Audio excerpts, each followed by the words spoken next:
한 성도님이 사는 삶마다 안 되고 사업이 실패하고 집안에는 또 집안에 어려움이 있고, 그래서 성도님이 예배를 마치면 항상 그냥 안 가고 딴 성도들은 다 집에 가는데 이 강대상 앞에 나와서 항상 하나님께 기도를 했습니다. 제 인생의 거미줄을 치워주시옵소서. 한두 번이 아니고 매번 예배 마칠 때마다 딴 사람들은 다 집에 갔는데 혼자 강대상에 올라와서 제 인생의 거미줄을 치워주시옵소서. 한 달, 두 달 계속 그렇게 기도를 하니까 목사님이 좀 지겨우셨던지 한 번은 이제 그 성도가 기도하는 옆자리에 오셔서 같이 무릎을 꿇고 하나님 그 거미를 죽여주시옵소서. 아예 그 거미를 죽여달라고 거미줄 얘기를 하지 않게 그렇게 기도했다는 에피소드를 제가 봤습니다. 그렇습니다. 우리 인생에 거미줄이 없으면 얼마나 좋습니까?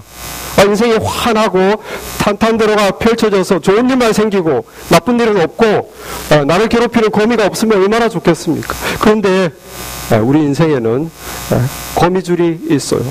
다시 말해서 더 정확하게 말하면 하나님이 우리 인생에 거미줄이 있는 것도 아시는데 이 거미줄을 안 치워주시는 거예요. 알고도 안 치워주시는 거예요. 우리에게 계속 우리 인생을 복잡하고 얽으면은 거미가 있는 걸 아는데 하나님은 아시면서도 그 거미를 내버려 두십니다. 하나님이 왜 우리에게 어려움을 허락하시는가? 때로는 하나님이 직접 주기도 하고 때로는 사탄이나 다른 이유로 우리의 잘못을 생기기도 하는데 하나님이 치워주지 않고 내버려 두신다는 거죠. 왜 우리를 고난 가운데 내버려 두시는가? 오늘 이 본문의 시는 이 다윗이 나이 들어가지고 지은 시입니다. 근데 이 시를 나이 들어 이제 죽기 전에 성전을 봉헌하기 위해서 솔로몬을 통해서 성전이 지어지지만 어떤 봉헌을 자기가 봉헌시를 쓴 것인데 이 시를 쓰기 전에 이 다윗이 잘못을 했어요. 하나님께 교만한 죄를 범했습니다. 나이 들어가지고 왕국을 보니까 이 역사상 가장 큰 왕국을 이루었거든요. 하나님의 은혜가 아니라 나의 업적, 이 교만이 들어갔어요. 그리고 전 국민의 군인 인구조사를 시키면서 군인이 몇 명이나 되는지, 그러니까 하나님을 의지하는 게 아니라 이제 군사력을 의지하는 거예요. 이렇게 큰 교만한 죄를 나이 들어서 범했습니다. 하나님이 그래서 그 교만을 치셨어요. 그래서 전염병에 걸리게 했습니다. 전염병에 걸려서 거의 죽을 뻔했어요. 그런데 하나님께 자기가 교만했다는 것을 깨닫고 이 다윗이 이제 회개 기도를 했습니다. 그래서 하나님이 불쌍히 보시고 잘못해서 치셨지만 회개하니까 회개하면 된 거잖아요. 하나님은 우리를 괴롭히려는 하나님이 아닙니다. 부모가 자식을 벌 주는 것은 괴롭히려고 주는 게 아니라 돌이키고 회개해서 더 잘 되라고 하는 것이죠. 그래서 이 다윗이 깨닫고 회개하고 전염병에서 겨우 죽을 뻔하다가 살아났습니다. 2절에 보시면 여호와 내 하나님이여 내가 주께 부르짖음에 나를 고치셨나이다. 여호와여 주께서 내 영혼을 스올에서 끌어내사 나를 살리사 무덤으로 내려가지 않게 하셨나이다. 하나님께 감사했어요. 그리고 하나님께 5절에 보니까 그의 노여움은 잠깐이요 그의 은총은 평생이로다. 물론 자기가 잘못해서 하나님이 노여워하셨지만 그것은 자기를 위한 은총이었어요. 변함없는 나의 평생의 인생에 하나님의 변함없는 사랑이었습니다. 그렇게 깨닫고 우리 성도들도 그렇죠. 우리 성령께서 구원받은 자는 성령이 우리 마음에 계셔서 하나님의 뜻을 이렇게 행해라. 자꾸 말씀하시는데 우리가 무시하고 거역한다든가 하나님께서 그렇게 하면 안 된다. 하나님의 자녀는 그렇게 하면 안 된다. 자꾸 말씀하시는데 그거를 끝까지 무시하면은 하나님이 결국은 우리를 위해서 징계를 하십니다. 비록 그것은 아프지만 우리는 깨닫고 더 온전한 하나님의 자녀가 되는 거죠.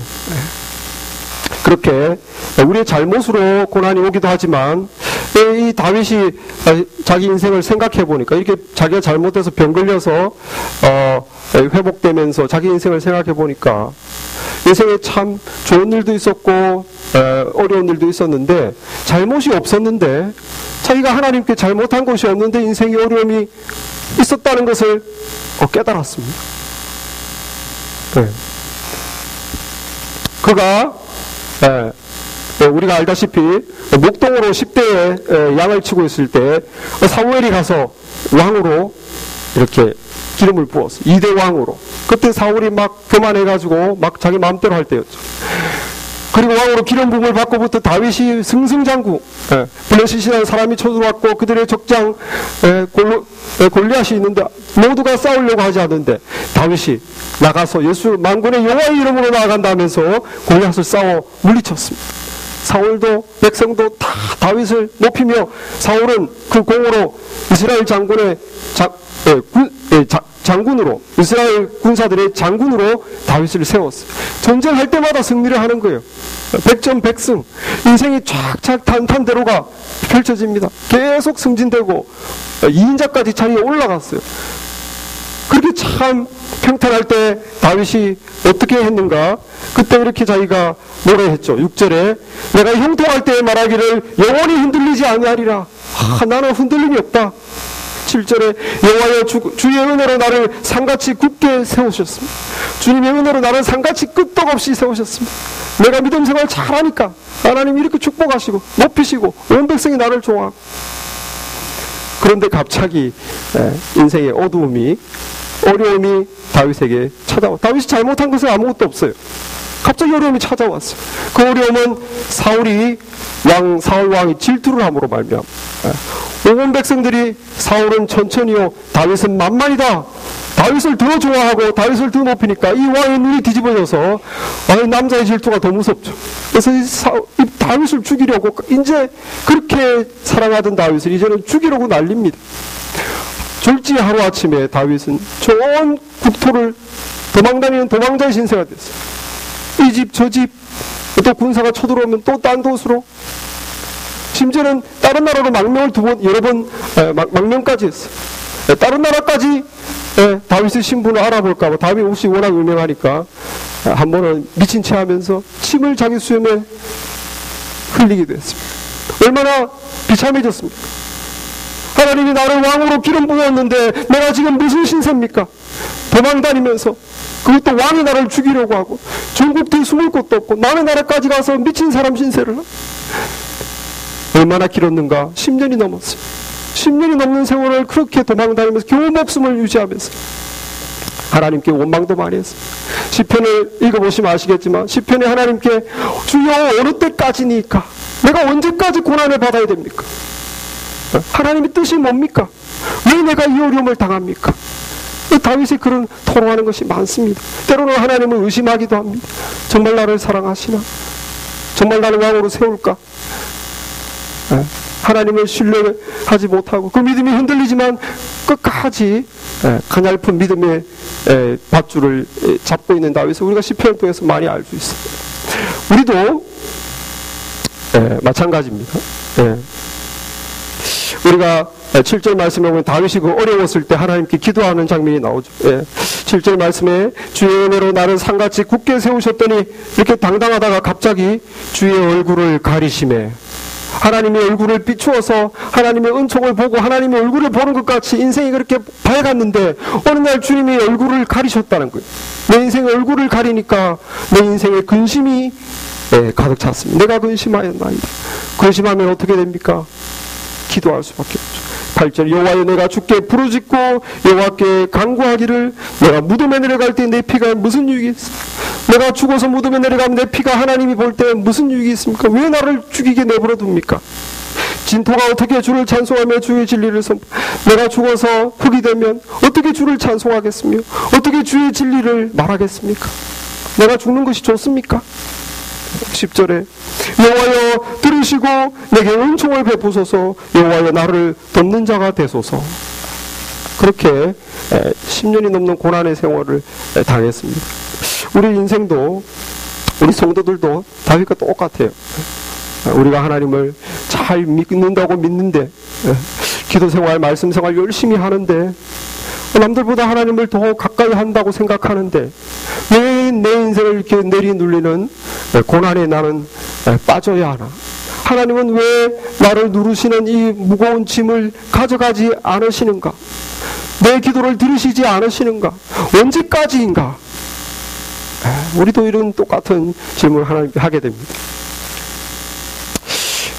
우리가 아이들을 양육하게 되면 때로 이런 생각을 합니다. 우리 아이들이 좀 군사훈련하는 곳에 좀 보내고 싶다. 또는 야외 캠핑 고생하는 곳에 있잖아요. 그런 곳에 좀 한 1, 2주 보내고 싶다. 그런 생각이 들 때가 있어요. 왜냐하면 미국에서 너무 풍요로우니까 얘들이 먹는 것도 귀한 줄을 몰라요. 수박 때문에 제가 자주 딸과 싸우는데 수박을 빨간 거 끝까지 먹어라. 저는 끝까지 먹으라고 그러는데 빨간색이 많이 남아있는데 그냥 버리는 거예요. 애들이 버릿고개를 경험 안 해보니까 음식 귀한 거를 모릅니다. 자기 방 있죠. 자기 침대 있죠. 편하게 자니까. 그렇게 편하게 생활하면서도 자기 방 청소할 줄 잘 몰라요. 우리 부모님들, 우리 시대가, 우리 같이 새벽부터 일어나서 밤늦게까지 일을 그렇게 열심히 근면하게 생활을 안 하니까 애들은 그냥 그렇게 할 줄 모르고 그냥 날마다 불만만 가득 왜 안 사주냐고 왜 자기 요구를 왜 안 들어주냐고 자기 요구만 자꾸 내세웁니다.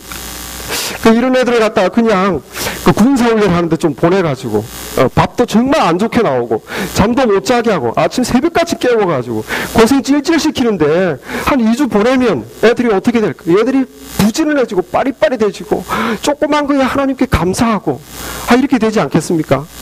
제 마음에 가끔씩 좀 그런 곳이 없나 좀 보내고 싶다 하는 생각이 듭니다. 여러분도 아마 같은 마음이실 거예요. 왜 그렇습니까? 왜 우리가 사랑하는 자녀에게 고난을 줍니까? 걔를 위해서예요. 걔를 위해서. 하나님이 왜 사랑하는 성도들이 아파하는 걸 알면서 왜 고난을 계속 허락하십니까? 그건 우리를 위해서입니다. 우리를 위해서예요. 우리를 더 온전한 하나님의 사람으로 정말 하나님 나라에 들어갈 자녀라는 명분만 가지는 게 아니라 진짜 그러한 우리가 될 수 있도록 우리를 온전케 해주기 위해서입니다. 믿으십니까? 아멘 소리가 작으신 거 보니까 고난이 싫긴 싫으신 모양이에요. 베드로전서 5장 10절 제가 주보에 썼는데 함께 말씀을 보겠습니다. 모든 은혜의 하나님 곧 그리스도 안에서 너희를 부르사 자기의 영원한 영광에 들어가시게 하시니가 잠깐 고난을 받는 너희를 친히 온전케 하시며 굳게 하시며 강하게 하시며 털을 견고케 하시리라. 그리스도 안에서 우리를 불렀어요. 하나님의 자녀로. 이거는 보통 은혜가 아닙니다. 보통 축복이 아닙니다. 자기의 영원한 영광에 들어가게 한 거예요. 하나님의 영원한 영광에 우리가 들어가는 줄 믿으시기 바랍니다. 하나님의 자녀라는 타이틀은 보통 타이틀이 아니에요. 하나님의 영원한 영광에 들어가는 거예요. 그러나 들어가기 전에 이 세상에서 잠깐 고난받게 하신다는 거예요. 그 영원한 영광과 비교하면 우리가 평생 받는 고난은 잠깐이에요. 근데 그는 영원하기 때문에 왜 하나님이 잠깐 고난을 받게 하시는가? 우리를 온전케 하시며 친히 우리를 온전케 하시며 우리를 굳게 하시며 강하게 하시며 털을 견고케 하신다. 하나님은 우리를 고난을 통해서 온전케 하시는 줄 믿으시기 바랍니다. 어떻게 우리를 고난을 통해서 온전케 해주시나? 어떻게 고난이 나에게 유익이 되나?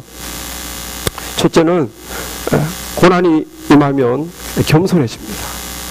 교만한 사람도 겸손해져요. 이 다윗을 보십시오. 자기 인생이 잘 풀릴 때 6절에 내가 형통할 때에 말하기를 영원히 흔들리지 아니하리라. 내가 산같이 튼튼하게 섰다. 내 인생은 내 자신 있고 내가 이룬 업적도 있고 난 실력도 있고 경험도 있고 만만하죠. 그때는 하나님 앞에도 고개가 잘 안 숙여집니다. 그렇게 인생이 잘 나갈 때는 사람들 앞에 뻣뻣해지고 잘난 척하고 남들을 쉽게 무시합니다. 그러나 고난이 닥치면 어떻게 됩니까? 하나님 앞에 겸손해집니다. 하나님 앞에 그렇게 당당하게 말하던 다윗이 10절에 뭐라고 그럽니까? 여호와여 들으시고 내게 은혜를 베풀어 주시옵소서. 여호와여 나를 돕는 자가 되시옵소서. 하나님 앞에 겸손해집니다. 고난이 닥치면 어쩔 수가 없어요. 내 힘으로 안 되니까 하나님이 도와주십시오. 그리고 사람들 앞에서도 잘난 척하지 않아요. 고난을 당한 사람은 온유합니다. 뻣뻣하지 않아요. 고난을 안 당한 사람이 뻣뻣하지. 고난을 아는 사람은 사람들 앞에서 자기를 내세우지 않습니다. 하나님께서 그렇게 고난을 통해서 사람을 온전하게 만들어주십니다. 우리가 잘 아는 바울이 자기 몸에 지병이 있어서 하나님께 간절하게 3번을 기도했습니다. 내 몸의 병의 가시를 빼주시옵소서. 너무 괴로워서 사역을 못하겠습니다. 간절히 3번 기도하니까 하나님의 응답이 왔어요. 무엇입니까? 내 은혜가 너에게 족하다. 내 은혜가 너에게 족하다. 그것은 너에게 주는 나의 은혜고, 그건 너를 튼튼하게 끝까지 사역을 성공하게 하기 위해 enough, 족한 은혜다. 마침내 병은 낫지 않았지만 우리가 알듯이 바울은 끝까지 교만하지 아니하고 하나님이 크게 쓰는 인물이 됐어요. 신약 성경의 절반을 썼습니다. 오늘날 교회에 튼튼한 토대를 놓았어요. 우리가 당하는 고난이 하나님께서 고난을 통해서 우리를 겸손하게 하는 줄 믿으시기 바랍니다. 겸손하게 해서 그 다음에 우리가 어떻게 하는가? 기도를 가르쳐요. 고난은 우리에게 기도를 가르쳐 줍니다. 다윗이 어떻게 기도를 배웠습니까? 7절에 주의 얼굴을 가리심에 내가 근심하였나이다. 여호와여, 내가 주께 부르짖고 여호와께 간구하기를 주의 은혜를 베푸시옵소서. 나를 돕는 자가 되시옵소서. 기도를 배웠어요. 누가 기도를 가르쳐 줍니까? 고난이 기도를 가르쳐 줍니다. 어떤 누구도 기도를 가르쳐 줄 수 없어요. 내가 당하는 고난이 나에게 기도를 가르쳐 줍니다. 고난이 없을 때에는 우리 기도가 초점이 없어요. 열정이 없습니다. 기도했다가 잠이 왔다가, 기도했다가 잠이 왔다가, 내가 혼잣말을 하는지 누구에게 기도하는지 열정도 없고, 기도하다가 헷갈리고 고난이 없으면 기도가 초점이 없어요. 우리 딸이 저녁에 기도할 때 첫째 딸이 고난이 없으니까 기도를 하는데 뭐 이렇게 초점이 없어요. 이렇게 하루 종일 잘 놀았습니다. 내일도 잘 놀게 해주고, 좋게 해주고, 내일도 해피, 오늘도 해피. 뭐 그런데 빨리 끝내면 되는데 초점이 없는 기도, 짜증나잖아요. 길게 해. 왜냐하면 동생보다는 길게 해야 되니까, 자존심이 있으니까. 근데 듣고 있으면 정말 좀 때때로 얘가 초점이 없이 이 말 저 말 그냥 어쨌든 런온 길게 하려고 그렇게 하는 거예요. 근데 얘가 이제 고등학교를 들어가서 이제 고등학교 들어가니까 다르대요. 완전히 그냥 방과 후 활동 6시까지 하고, 그거 와서 밥 먹고 숙제 밤 11시까지 숙제하고. 얘가 그렇게 공부만 하는 거 처음 봤어. 비록 숙제지만. 그리고 새벽같이 또 일어나야 돼. 고등학교 이렇게 빨리 가니까. 얘가 정신이 번쩍 들었어. 잠이 부족하고. 식사 시간에 기도하는데 기도가 달라졌습니다. 주여, 건강을 주시옵소서. 힘을 주시옵소서. 이 어려움을 감당하게 해주시옵소서. 공부 잘 감당할 수 있도록 지혜 주시오. 애가 갑자기 기도가 달라졌어요. 누가 기도를 가르쳐줬습니까? 누가 기도를 가르쳐줬어요? 고난이 기도를 가르쳐준 줄 믿습니다. 여러분, 우리가 고난이 있어야 기도를 배웁니다. 기도라는 것은, 기도는 분명한 기도 제목을 가지고 나를 도우시는 하나님께 분명히 나아가는 거예요. 고난이 없으면 멍텅해집니다. 뭘 기도할지, 누구에게.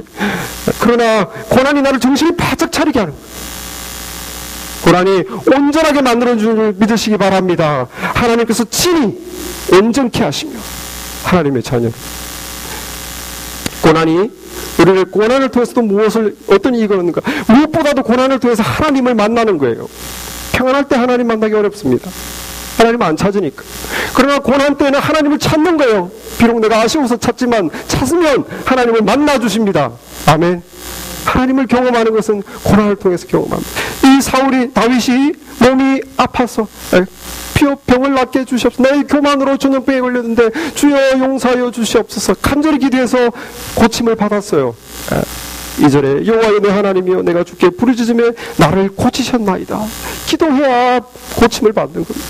기도해야 하나님이 나를 도우신 걸 체험합니다. 탈무드 수수께끼에 이런 수수께끼가 있습니다.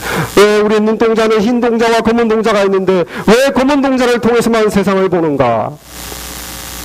답변이 인생은 어두운 고난을 통해서만 인생을 깨달을 수 있기 때문입니다. 그게 답변입니다. 왜 검은 동자를 통해서만 세상을 보는가? 우리는 고난을 통해서 인생을 바로 알게 되고 고난을 통해서 하나님을 만나게 되는 거고 고난을 통해서 영적인 진리를 깨닫게 되는 것입니다. 고난이 그때는 괴롭지만 오늘 5절에 저녁에는 울음이 깃들지라도 아침에는 기쁨이 오리로다. 고난당할 때는 정말 괴롭습니다. 울 수밖에 없어요. 그것은 고난의 저녁이기 때문에. 그러나 그 고난에는 나를 온전케 하시는 하나님의 은총이 숨겨져 있기 때문에 반드시 내가 하나님의 은총을 깨닫고 회복되고 기뻐하는 아침이 올 줄 믿습니다. 하나님이 허락하시는 고난입니다. 여러분, 우리가 직장에 있고 살 길이 막막할 때 하나님께 매달려서 돌보심을 체험합니다. 내가 건강을 잃을 때 하나님이 나를 자비롭게 은혜 베푸셔서 회복하는 걸 다시 체험합니다. 내가 개인적으로, 경제적으로, 가정적으로 위기가 찾아왔을 때 하나님께 매달려서 하나님께서 회복하는 것을 체험합니다. 그렇게 고난이 내가 하나님을 체험하게 해주는 것이에요. 내가 하나님을 체험하면 믿음의 사람이 돼. 그때야 믿음의 사람이 되는 거예요. 하나님이 나를 고난을 통해서 온전하게 하는 줄 믿습니다. 우리가 이렇게 하나님께서 고난을 통해서 우리를 겸손하게 하시고 기도를 가르쳐 주시고 또 하나님을 만나게 하시고 그렇게 해서 하나님의 사람으로 만들어 가세요. 하나님의 사람으로 만들어가는 것에 하나님은 만족하지 않고 이제는 하나님의 사람으로 익히 만들어 놓고 충분히 갖추어 놓고 하나님의 일을 할 수 있도록 합니다. 고난받는 사람만이 하나님의 일을 할 수 있는 능력을 얻는 거예요. 우리 주님도 세상에 오셔서 고난을 많이 당하셨습니다. 하나님이 인간이 됐다는 자체가 벌써 고난인데 인간 중에서도 정말 고난을 많이 당했어요. 이제 정말 십자가 사역을 하기 위해서 집을 나왔죠. 집을 나오니까 공중에 새도 깃들 곳이 있지만 인자는 머리 들 곳이 없도다. 집을 나왔으니까 어디 잠잘 데가 없는 거예요. 아침마다 아침 일을 맞으면서 그렇게 고생 제자들을 데리고 이제 다니며 사역을 합니다. 주님은 가난을 경험했어요. 춥고 배고픈 것을 경험했어요. 그렇게 하나님의 뜻을 위해서 사역하는데 오해를 받습니다. 심지어 가족들도 미쳤다. 우리 형이 미쳤다. 데리고 다니면서 본인이 하나님의 아들이라고 그러고 사명이 있다고 그러고 하나님의 나라는 이렇다고 그러고 막 하니까 사람들이 손가락질하고 오해하고 특별히 종교 지도자들 아주 박해했어요. 아주 그냥 미워하고 죽이려고 날리고 온갖 모함과 오해와 사랑하는 사람 제자들은 어떻습니까? 제자들로부터는 배신을 당했어요. 배신, 인간적인 배신. 원수들로부터는 빌라도 로마 장교들로부터는 육체의 고문을 당했습니다. 침뱉음을 당하고 멸시를 받고 욕을 듣고 심지어 죽임을 당했어요. 여러분, 주께서 인간으로 오셔서 고난을 당했기 때문에 모든 외로움과 오해와 핍박과 육체의 고난, 정신적인 고난 다 당해봤기 때문에 우리의 고난을 이해할 수 있습니다. 주님께서 우리의 고난을 이해하시는 거예요. 우리의 고난을 이해하고 우리를 도우실 수 있습니다. 왜냐하면 본인이 고난을 당해봤기 때문에. 히브리서 4장에 15절에 이런 말씀이 있습니다. 우리에게 있는 대제사장은 우리의 연약함을 체휼하지 아니하는 자가 아니요 모든 일에 우리와 한결같이 시험을 받은 자로되 죄는 없으시니라. 그러므로 우리가 긍휼하심을 받고 때를 따라 돕는 은혜를 얻기 위하여 은혜의 보좌 앞에 담대히 나아갈 것이다. 우리 위에 있는 대제사장이 누구라고요? 우리의 연약함을 체휼하지 아니하는 자가, 우리의 연약함을 불쌍히 여기는 자라는 거예요. 네, 주님도 한결같이 시험을 받은 자로 돼. 죄는 주님도 다 당해봤거든요. 우리가 지금 당하는 고난 주님이 다 당해보셨습니다. 그렇기 때문에 우리가 은혜의 보좌 앞에 나아가면 우리에게 긍휼히 여기시고 때를 따라 돕는 은혜를 베푸신다. 요즘에 세상이 험악해서 여자아이를 성폭행하고 죽였다. 그런 기사를 보면 저는 그 부모의 심정을 이해할 수 있어요. 왜냐하면 제가 딸이 둘이거든요. 여러분, 배고픔을 경험해본 사람이 배고픈 사람의 심정을 압니다. 더 돈을 많이 내요. 경험해본 사람. 실패해본 사람이 지금 실패해서 어려움을 겪고 있는 사람의 심정을 이해를 합니다. 실패해본 사람만이 위로해 줄 수 있어요. 주변 사람들이 하는 말은 전혀 위로가 안 됩니다. 여러분, 다윗도 온갖 고생을 당하고 시편을 썼습니다. 이것이 오늘날 수천 년이 지난 우리 성도들에게 위로가 되는 이유가 무엇입니까? 다윗이 온갖 고생을 다 당해봤거든요. 그러나 이 다윗의 글은 우리에게 힘을 줍니다. 소망을 줍니다. 끝까지 믿음을 붙잡게 합니다. 고난당한 자가 도울 수 있습니다. 하나님께서 고난을 통해서 그냥 우리를 단련만 하는 것이 아니라 더 하나님의 뜻을 행할 수 있는 능력의 사람으로, 하나님이 쓰실 수 있는 사람으로 만들어가는 것을 믿으시기 바랍니다. 비록 그때는 아프지만, 그때는 괴롭지만, 그러나 하나님께서 우리를 뜻하신 바 계셔서 우리를 더 하나님의 뜻을 위하여 만들어가는 줄 믿으시기 바랍니다. 그럴 때 우리가 그 하나님의 은총을 깨닫고 5절 말씀처럼 그의 은총은 평생이로다. 내가 당하는 것도 하나님의 은총이었구나. 나를 하나님의 자녀로 온전케 하는 것이구나. 저녁에는 울음이 깃들지라도 아침에는 기쁨이 오리로다. 내가 지금 고난의 저녁을 지나고 있지만 이것은 하나님이 알고 계시고 허락하시고, 내가 하나님의 나를 향한 그 고난을 통한 은총을 깨닫는 그 기쁨의 아침이 반드시 올 것이다. 그렇게 소망을 가지시는 여러분 되기를 바랍니다. 제가 신문을 보다가 박순식 목사님 에피소드를 읽게 됐습니다. 이 박순식 목사님은 1994년도에 이제 미국 오셔서 이렇게 목회하시다가 2006년도에 교회생활 하다가 갑자기 쓰러지셨어요. 그 병원에 가보니까 심장을 열어보니까 동맥이 3개가 파열된 거예요. 그래서 온몸이 피투성이가, 피가 밖으로 나온 것이 아니라 몸 안에 피가 다 퍼져가지고 정말 생사가 오락가락한 상황이 됐습니다. 병원에 급히 갔는데 살을 가능성이 50%도 안 되고, 살아난다 하더라도 정신지체 유아 수준이나 식물인간이 될 것이다. 그런데 병원에서 더 이상 치료를 안 해주는 거예요. 3개월, 4개월을 병원에서 돌봐준, 병원비가 없다고, 보험이 없다고 결국 병원에서 쫓겨났어요. 그래서 집에서 하루에도 몇 번씩 숨이 멈추어지고 거의 생사를 왔다 갔다 하는 긴 수개월의 시간을 보냈는데 몸에 종아리가 허벅지보다 더 굵어지고, 그렇게 고난을 받으니까 한국분 내과 의사가 와서 소개를 해서 병원에 다시 또 급하게 들어가게 됐어요. 다시 심장을 열어보니까 심장의 80%가 근육이 죽었대요. 심장 이식 수술을 하지 않으면 안 되는 상황이 됐어요.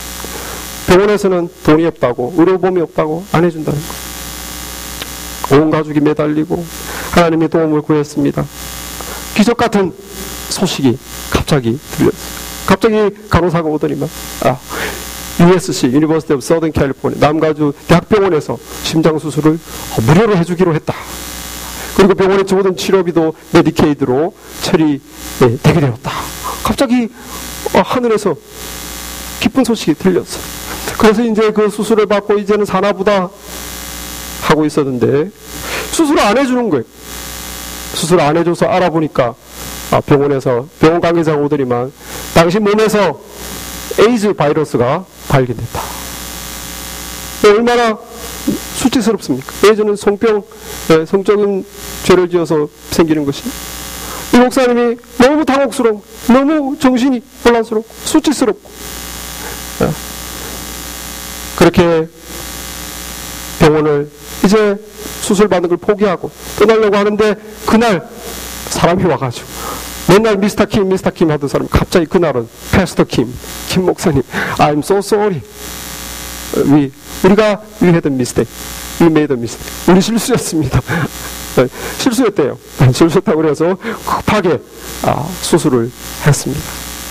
수술을 잘 맞춰서 이제 살아보다 했는데, 퇴원했는데 또 폐에 바이러스가 들어와서 또 다시 입원하게 돼요. 근데 이게 무슨 항생제를 써야 될지를 몰라서 온갖 약을 다 쓰는 거예요.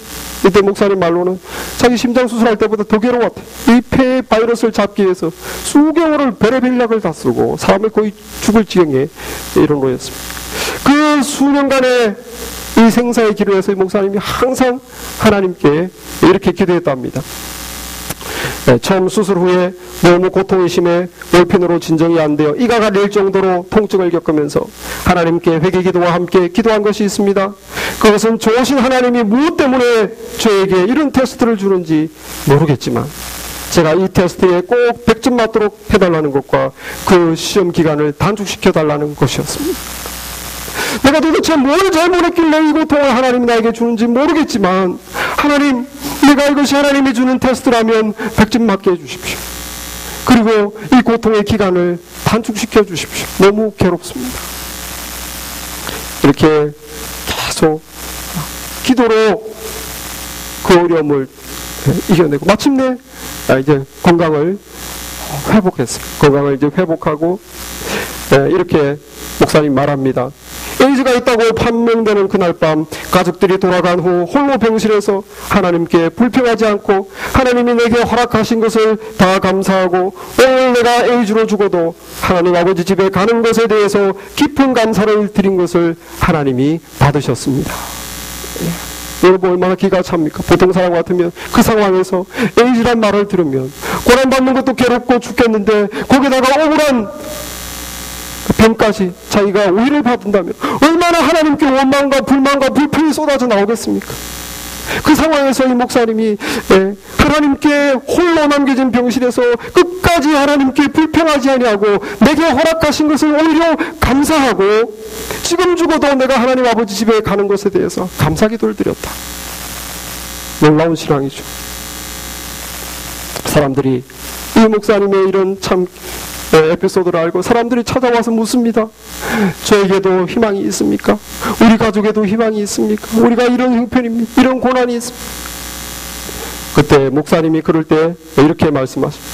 하나님은 선하신 분입니다. 그분은 죄인인 우리를 구원하기 위해 독생자도 아낌없이 우리를 위해 허락하신 분입니다. 그분을 신뢰하고 자신의 상황을 감사함으로 다 받아들이고 엎드려서 정직하게 기도하십시오.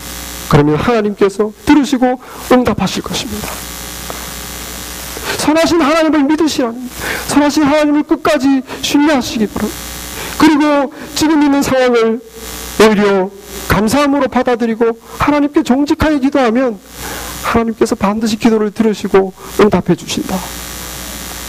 여러분, 어떤 어려움과 고난이 있습니까? 여러분, 이해할 수 없지만 하나님께 불평하지 않으시기를 축원합니다. 저와 여러분이 혹시 이해할 수 없는 고난에 닥쳤을 때 이 목사님처럼 하나님께 불평하지 아니하고 끝까지 하나님을 신뢰하는 우리가 되기를 바랍니다. 하나님은 선하신 분이시다. 하나님의 뜻이 계실 것이다. 끝까지 그것을 믿고 오히려 지금 내 상황을 차라리 감사하고 하나님이 나를 온전케 하기 위해서 뭔가 나를 위한 좋은 뜻이 계셔서 이런 상황을 허락하시겠지. 감사합니다. 차라리 감사하고 정직하게 그러나 하나님 단축시켜 주시옵소서. 그러나 하나님 힘이 필요합니다. 그러나 하나님 붙잡아 주셔야 됩니다. 그러나 하나님 견딜 수가 없습니다. 정직하게 기도한다면 하나님께서 반드시 응답할 줄 믿습니다. 하나님의 응답을 보고 그리고 우리는 마침내 그 저녁에 우리의 울음이 깃들지라도 마침내 이 고난 속에 숨어있는 하나님의 은총을 깨닫고 기뻐하는 아침이 올 줄 믿습니다. 그 아침에 우리가 도저히 참을 수가 없어요. 너무 기쁘기 때문에. 그래서 11절 말씀같이 주께서 나의 슬픔을 변하여 나에게 춤이 되게 하셨나이다. 나의 베옷을 벗기고 기쁨으로 띠를 띄우셨나이다. 이제 내가 잠잠치 아니하고 내 영광으로 주를 찬송하게 하심이니 여호와여 나의 하나님이여 내가 주께 영원히 감사하리이다. 우리가 하나님의 고난을 뚫고 나와 하나님의 그 은총을 깨닫고 내 인생을 향한 평생의 은총을 깨닫고 저녁에는 울음이 깃들지라도 내가 그 고난 속에 하나님의 은총을 깨닫고 극복하고 이겨내고 마침내 아침을 맞이할 때 마침내 회복될 때 우리는 기쁨으로 참지 못하고 하나님을 찬양하게 될 것입니다. 하나님의 은혜를 감사하게 될 것입니다. 우리 모두가 고난 속에 임한 이러한 하나님의 은혜를 체험하는 우리가 되기를 바랍니다. 기도하겠습니다.